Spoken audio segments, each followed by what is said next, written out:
COVID-19 Watch Weekend. Review ng mga kaganapan sa nakaraang linggo, mga kwento ng paglilingkod at kabayanihan, mga paraan kung paano makakatulong. COVID-19 Watch Weekend.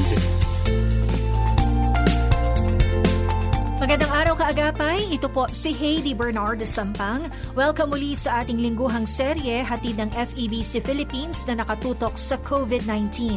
Maririnig po natin maya-maya ang ilang mga balitang sinubaybayan natin nitong nagdaang linggo. At sisimulan din po natin ngayon ang isang bagong segment na Frontliner of the Week. Ito po ay ihahatid ni Joy Kawayan Combatier maya-maya at dito'y maririnig po natin ang mga karanasan at pananaw ng mga health worker at ng iba pang essential frontline workers sa panahon ng pandemya. Abangan din po natin ang mga pananaw ng ilang volunteer workers tungkol sa hinaharap ng mga kabataan ngayon sa harap pa rin po ng mga hamon sa ating panahon. At mula pa rin po sa Pangulo ng FEBC Philippines, isang napapanahong pagbubulay-bulay kung paano natin dapat nakalingain ang mga bata na itinuturing na isa sa mga most at-risk population sa krisis na ito.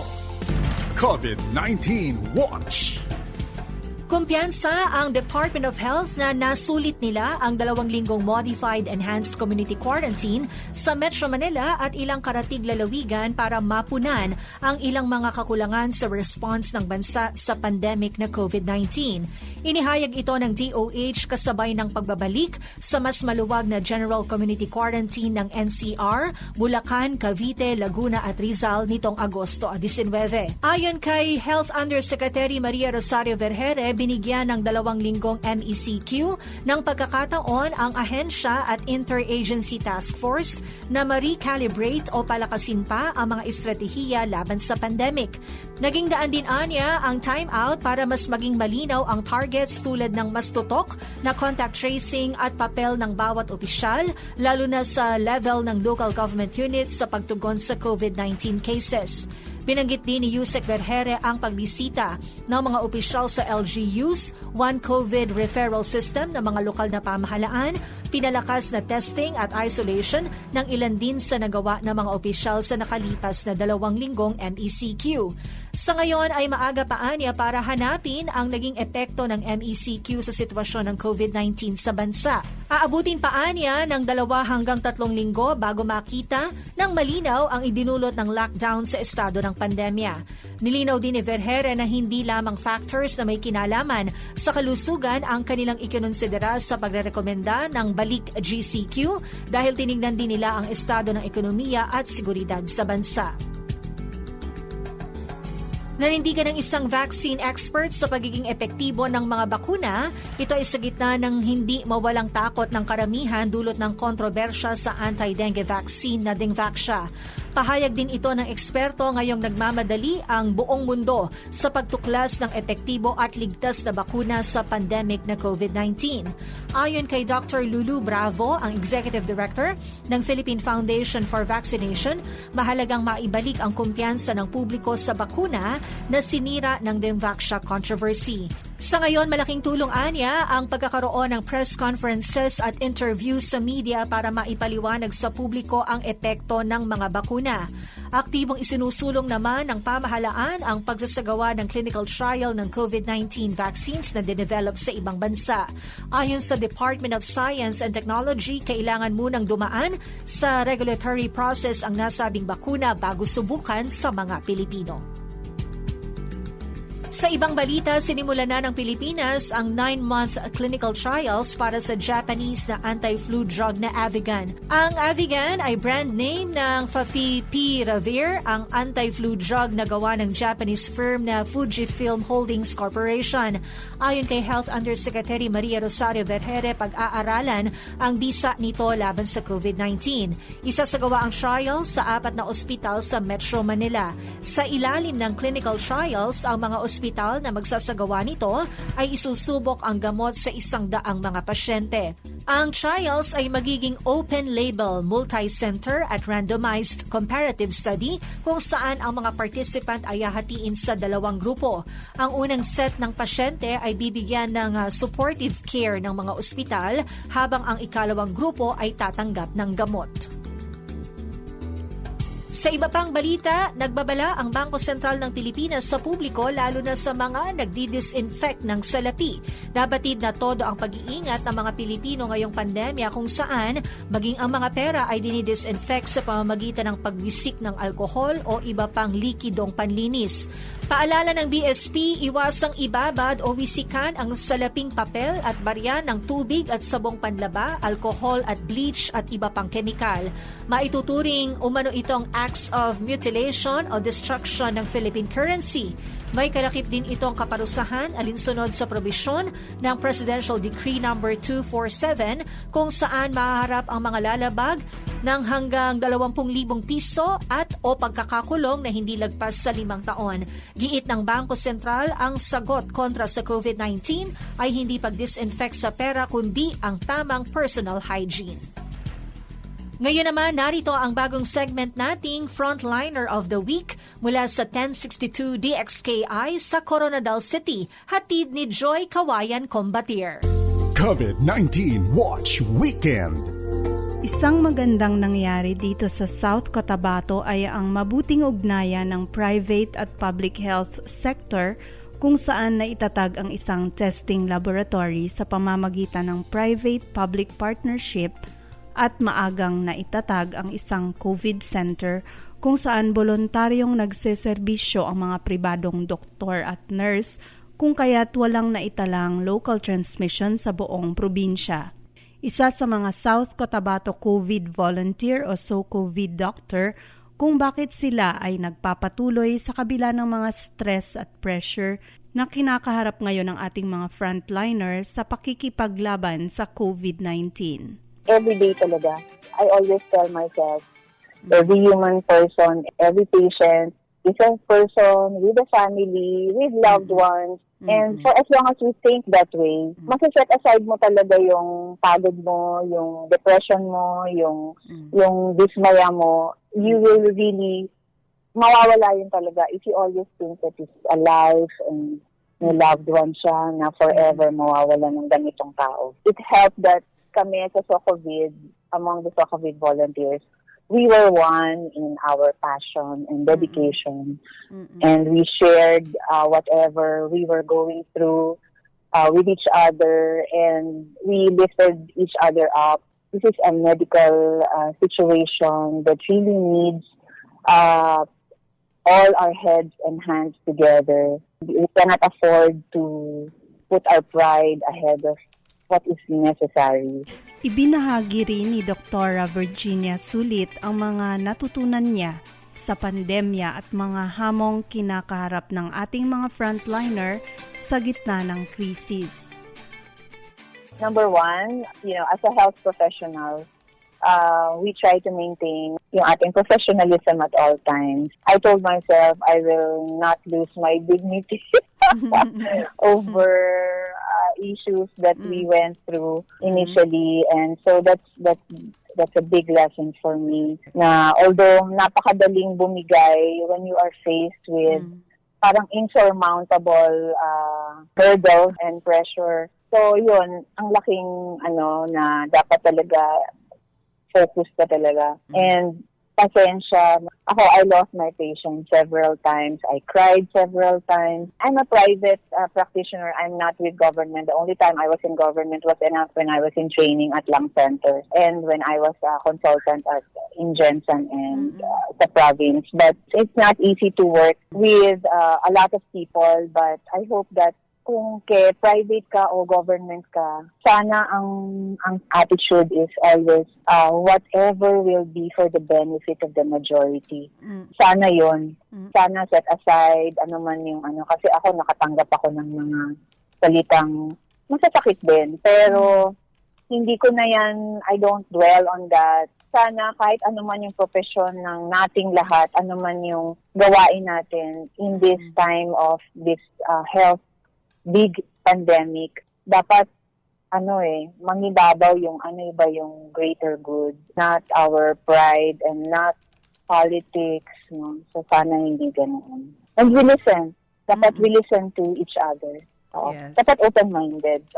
It's easy to lose yourself in the midst of all the dismaying situations. No, I've lost myself several times, and I don't deny that. But when you look back, you try to lift yourself up. You try to talk with people who can lift you up, and it helps talaga that you have loved ones, family, and fellow volunteers who share your passion. Sa mga kasama ko na medical frontliners, whether in private or government, I thank you all for all the help that so far we have received as sa COVID Management Committee. Maraming salamat sa lahat ng naging tulong. At sana po, hindi mawala yung ating passion. Let us show our politicians that we are here not only for ourselves, but also for our loved ones and for our people. Let us also not forget that meron talagang economic side itong pandemic na to.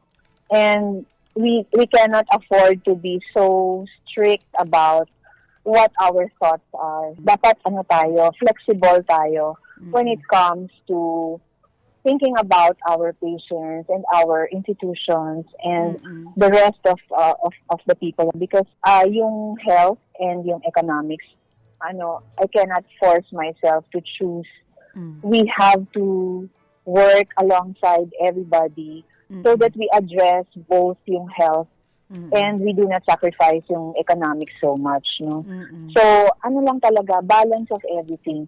Walang extreme. Everything has to be balanced talaga.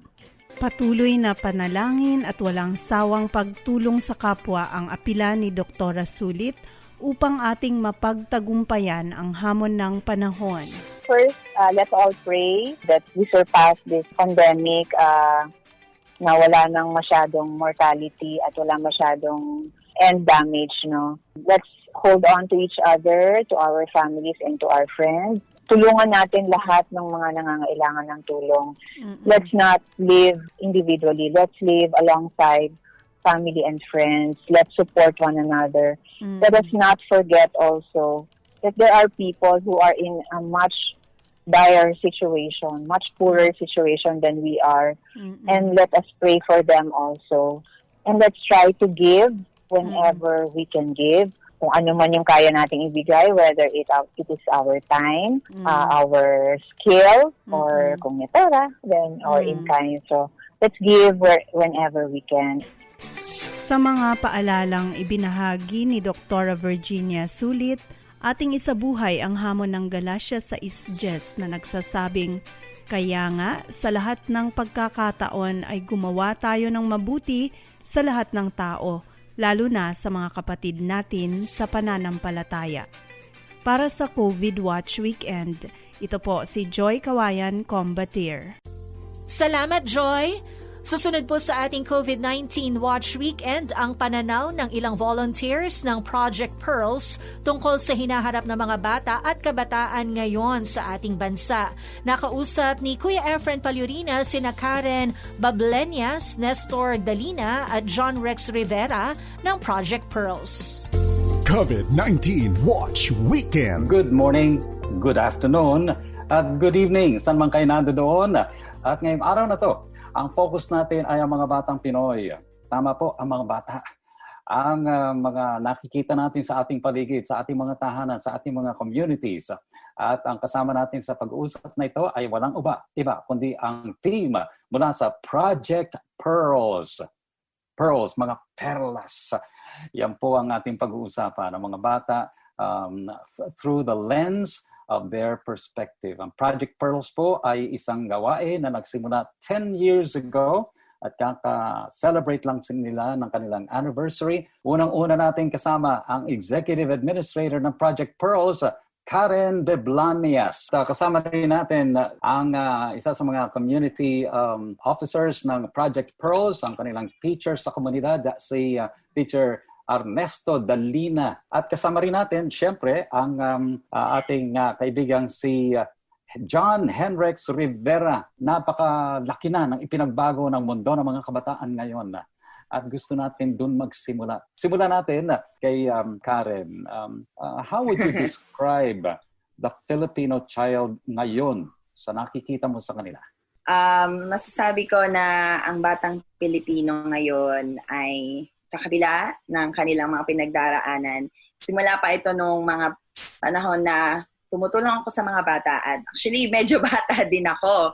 So, makikita ko na sa paglipas ng mga taon, ang kabataang Pilipino ay hindi nawawalan talaga ng pag-asa. Makikita mo sa kanila na sila ay porsigido sa pag-aaral. Sa lahat man sa buhay, hindi man lahat ay nasa kanila, lalo sa kanilang mga pamilya. Pero nakikita ko po na mula noon hanggang ngayon, hindi po nawawala sa kabataang Pilipino ang pagiging hopeful sa lahat ng sitwasyon na kanilang kinakaharap. Bakit mahalaga yung pagiging hopeful? Ano ba ang kanilang hinaharap na nangangailangan ng hope para malampasan yung mga yon? Well, kasi po sa aming experience dito sa Project Pearls, syempre iba't ibang komunidad na aming mga nakilala mula sa urban hanggang sa rural na mga bataan, din sila nakatira. Makikita mo talaga yung iba't iba ang sitwasyon ng mga bata. Dahil hindi mo man nakikita sa mga mata nyo, hindi man mapuntahan yung lugar nila, nais kong malaman nyo na maraming bata pa rin talaga ang naghihirap at nangangailangan ng ating tulong. May mga iba't iba silang kinaharap na sitwasyon mula sa pinaka-latest na issue. Syempre, yung pagpasok natin sa online learning, yan, sobrang daming kabataan na naghihirap ngayon paano sila papasok sa eskwelahan. Pero mula noon pa, maraming bata na talaga na hindi man lang nila maproblema ang pagpasok sa paaralan kasi kailangan nilang feel yung kalam ng sikmura nila at ng kanilang mga pamilya. May mga bata na yung mga magulang talaga ang tinutulungan nila, sabay-sabay silang kumakayod para lang makakain sila sa araw na yun. So, Nestor, ikaw sa iyong pagbaba sa komunidad at sa iyong pakikisalamuha sa mga bata sa kanilang environment mismo, siguro yung iba ay sa kanilang tahanan din. Ano yung napuna mo na talagang matingkad na nagde-describe sa mundo ng mga bata ngayon, mga kabataan? Sa panahon po ngayon, ang simula nung mapunta ako sa Project Pearls, nakikita ko na hindi lang edukasyon din ang problema nila, kundi sa loob din mismo po ng tahanan nila, may problema, may mga struggles silang kinakaharap. Especially kung ang both parents ay nagtatrabaho, so kulang ng atensyon, kulang ng pansin ang mga bata. So ang nangyayari kapag kulang ng pansin, yung mga bata naliligaw po ng landas.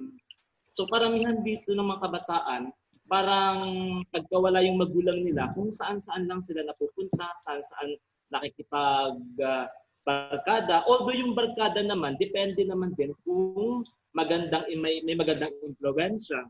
Pero kung hindi naman, so mas lalong nakakadagdag sa problema. Mas lalong naliligaw po sila ng landas. Sige, yan ang pananaw ng mga adults tungkol sa mga bata. Ang kailangan tanongin natin ay ang kabataan mismo para malaman natin mismo mula sa kanilang bibig ano ba ang dinadaanan. Rex, ikwento mo nga. Sa iyong pananaw, paano mo i-describe ang mundo ninyo? Sa aking pananaw siguro, ang mundong ginagalawan ng kabataan ngayon is masyadong magulo, masyadong malawak. Maraming landas na pwedeng taakin. Is either mapunta ka sa mabuti or masama. Pero tama nga po yung sabi ni Teacher Nesel. Actually, ang problema ng isang kabataan, maaaring magsimula sa loob ng tahanan. Halimbawa sa isang pamilya. Gaya nga po noon, yung parehong pamilya, yung parehong magulang, kung busy man sila sa pagtatrabaho, yung anak nila, nawawala na ng atensyon. Or yung isang kabataan na yon, masasabi natin siya ay mag-isa. Or yung mga kabataang iniwan ng magulang, pinamigay, pinaampon. Yung mga ganong kabataan kasi mas nalalagay sila sa alanganing sitwasyon. Sila mismo yung nasasabi nating nasa ilalim ng problema. Kasi yung magulang kailangan nila Magulang ang pinakasandigan ng isang kabataan.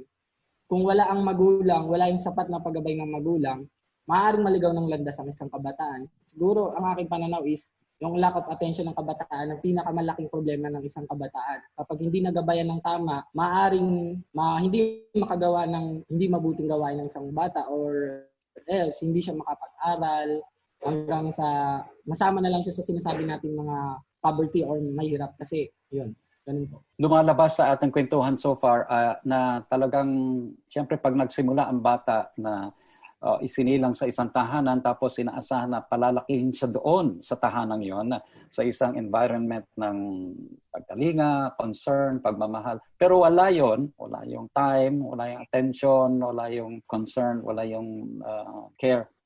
Obviously, hahanapin yun ng bata sa iba. Yan ang naririnig kong kwento ninyo, lalo na ikaw, Rex.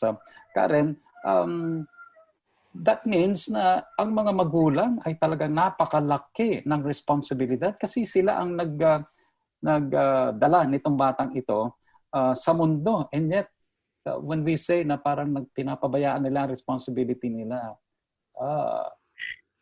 hindi siya biro, hindi siya pwedeng basta kaya na bahala dyan, mga eskwela, teacher, kaya nang mag-alaga, hindi ko na kaya. Hindi pala pwede yun, Karen? Narinig niya pa nga po sa sinabi ni Teacher Nestor at ni Henrix. Isang katotohanan yan mula sa aming experience bilang volunteer staff at syempre bilang isa sa mga tinutulungan ng Project Pearls.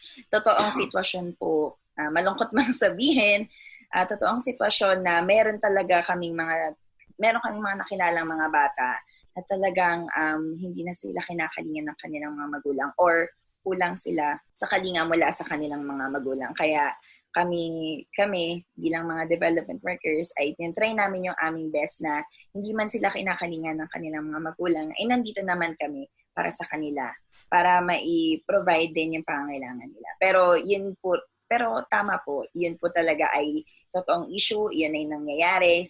Pero totoo man, meron pa rin pong sumusubok na humanap ng solusyon. So, para sa mga batang ito, hindi man sila kakalingain ng kanilang mga magulang, meron namang ibang pwedeng kumalinga para sa kanila. Napakabigat nga ng responsibilidad na yon at pagka hindi yun tinupad ng magulang, hindi pwedeng basta ipasa kasi buhay itong pinag-uusapan natin. Hindi naman ito parang kaning isusubo mo mainit, nainitan ka iluluwa. Narinig na natin yon, di ba? So, ayoko na, hindi ko kaya. Dapat may sumalo. Hindi pwedeng on their own ang bata. Yan ang sinasabi ninyo. Si Teacher Nestor ay nakaranas ng pagharap sa mga batang ito. Naharap mo na rin ba, Nestor, ang mga magulang? And ano ang reasons na parang nandoon kung bakit hindi nila mabigay yung attention na hinahanap ng bata?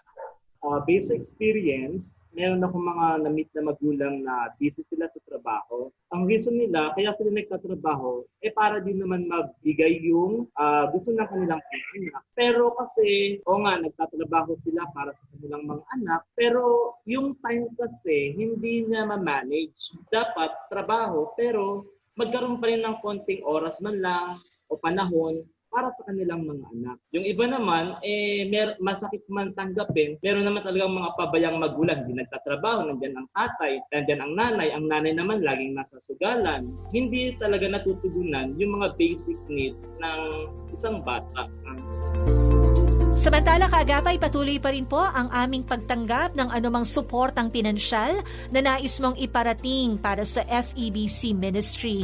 Pumunta lamang sa ating webpage na donatenow.febc.ph, donatenow.febc.ph, o tumawag sa 0947-333-5605, 0947-333-5605, or sa landline number 8650-0855, 8650-0855 para sa detalye. At muli, remind ko lang po, pwede na rin magpadala ng inyong donation sa pamamagitan ng GCash. Samahan naman natin ngayon ang Pangulo ng FEBC Philippines, Dan Anjacura, sa isang napapanahong pagbubulay-bulay tungkol po sa pagkalinga sa mga bata sa panahon ng krisis, ayon po ito sa salita ng Diyos. Ibaling naman natin ang ating isipan sa mga batang inilagay ng Panginoon sa ating kalinga. May malinaw na turo ang Biblia patungkol sa kanila. Una, malapit sa puso ng Diyos Ama ang mga bata. Pagpapala at gantimpala ang turing niya sa mga batang ito. Ang mga anak ay pagpapala at gantimpala mula sa Panginoon. Ang anak na isinilang sa panahon ng kabataan ng kanyang ama ay parang pana sa kamay ng sundalo. Mapalad ang taong may maraming anak. Awit 127, talatang 3 at 4. Pangalawa, tumatayong ama ang Panginoong Diyos sa mga walang ama.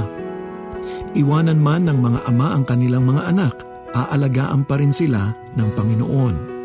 Ang Diyos na tumatahan sa kanyang banal na templo ang nangangalaga sa mga ulila at tagapagtanggol ng mga byuda. Awit 68, talatang 5. Iniingatan niya ang mga dayuhan, tinutulungan niya ang mga ulila at mga byuda, ngunit hinahadlangan niya ang mga kagustuhan ng masama. Awit 146, talatang 9. Pangatlo, katiyakan sa hinaharap ang pangako ng Diyos sa mga anak na bata. At ang mga anak ng iyong mga lingkod, mamumuhay namang panatag ang loob. Magiging matatag ang kanilang angkan. Sa pag-iingat mo, sila'y mananahan. Awit 102, talatang 28. Alalahanin natin ang mga ito tungkol sa mga bata sa panahon ng pandemya. Sikaping makausap sila sa paraang mauunawaan nila, maging tapat at mahinahon. Tiyaking tama ang ating sasabihin. Sinasabi ng Save the Children, isang international NGO, na tumitingin sa mga matatanda ang mga bata para sa mga bagay na tutularan o paniniwalaan nila.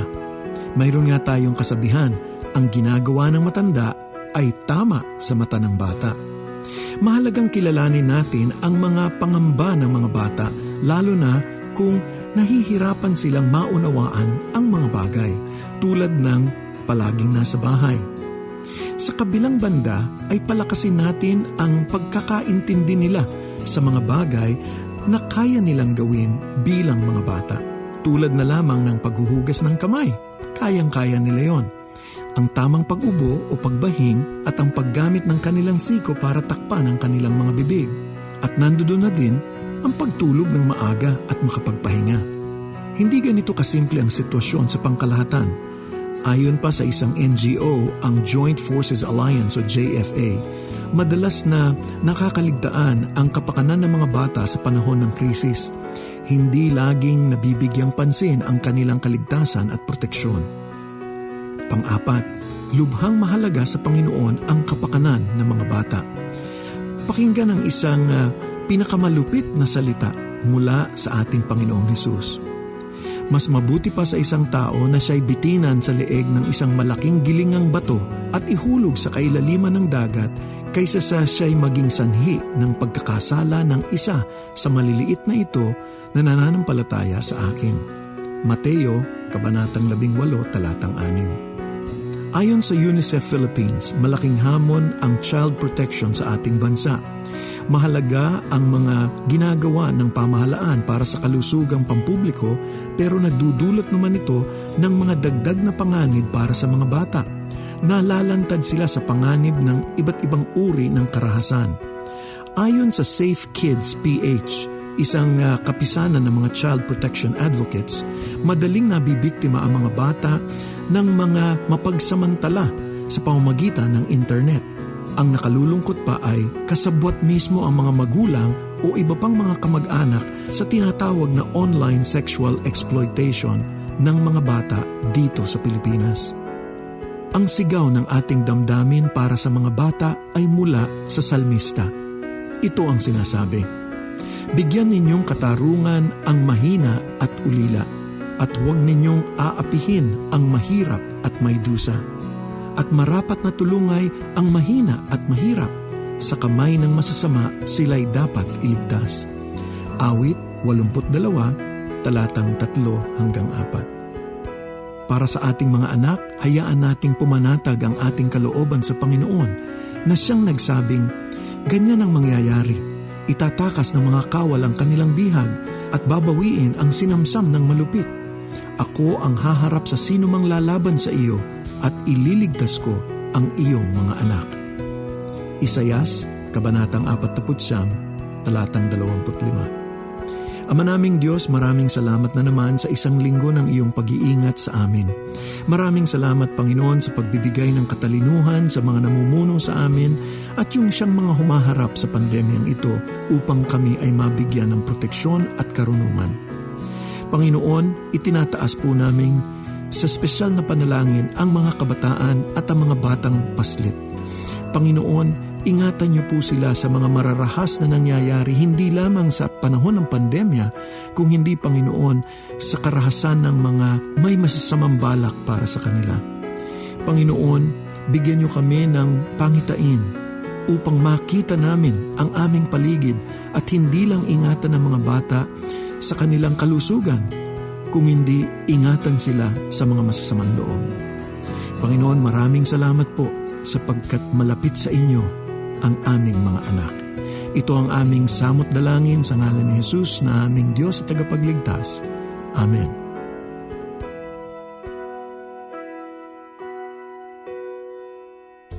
At dito na nga po, nagtatapos ang ating COVID-19 Watch Weekend. Hanggang sa susunod na Sabado, sa pangalan po ng ating buong pangkat, ako po ang inyong nakasama, Hailey Bernardo Sampang. Nagpapaalala, basta't laging handa at sama-sama, sa kanyang lakas, kaya natin to. Para sa karagdagang impormasyon tungkol sa mga balita, kwento at panawagan na inyong natunghayan, mag-message sa Facebook page ng FEBC Radio o tumawag sa 8654-1234. Ang COVID-19 Watch Weekend ay isang special limited series mula sa FEBC Philippines.